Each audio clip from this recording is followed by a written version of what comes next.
Good day, my name is Edward Richards and welcome to my presentation on the ethical business practices of the Fairmont Raffles International Hotel Group. To start with, we will talk about the history of the brand. Fairmont Hotels started in San Francisco in 1907, establishing an iconic hotel that they expanded throughout North America. Generally, the hotel would purchase older iconic buildings and restore them with the purpose of acting as a luxury resort. This was extended in 1990 when the brand combined with the Canadian Pacific Hotels and acquired such iconic hotels as the Banff Springs and Chateau Lake Louise within the UNESCO World Heritage listed Banff National Park.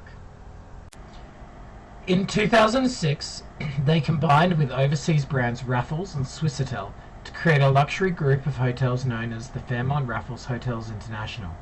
In mid-2016, this group was bought by the Accor Group, however still acts as its own group with mission, vision differing from its parent company.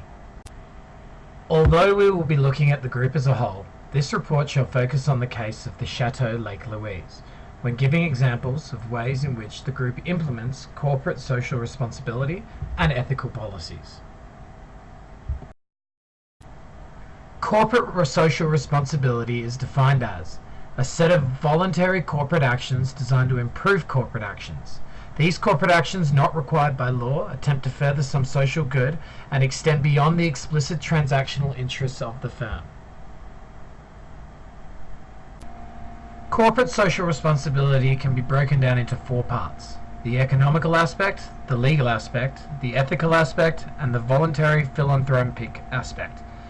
We will now break down Fairmont Raffles Hotel International's corporate social responsibility policies. To begin with, we will look at the economic aspect of Fairmont's corporate social responsible policies. According to Freeman, the only socially responsibility of a business is to increase its profits. Fairmont has a responsibility to its owners to provide adequate returns.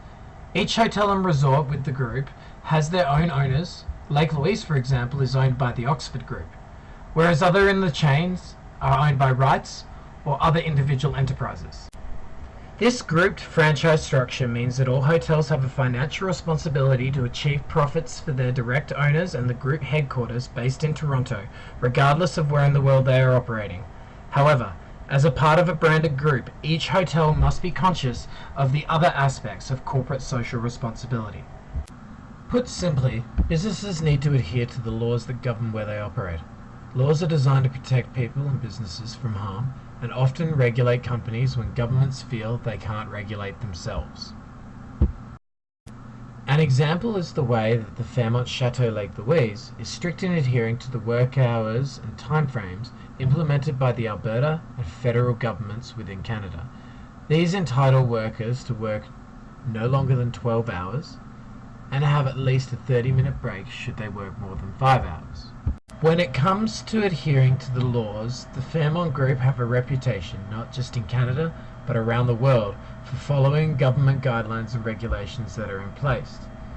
They also engage in other activities that are seen as ethically good without the need for government regulation. The Fairmont Group continues internationally to use business ethics as self-regulation, whereby they distinguish between what exactly we think firms are ethically obliged to do, above and beyond complying with the laws, on one hand, from what it would be nice for them to do, even if they are not obliged to do so on the other hand. By self-regulating themselves, businesses afford more freedom and can build their company and brand image. This requires understanding what is ethically right beyond the bounds of law, and sometimes what is simply a nice thing. An example of Fairmont complying with what we think they are ethically obliged to do can be seen with their Green Partnership program established in 1990.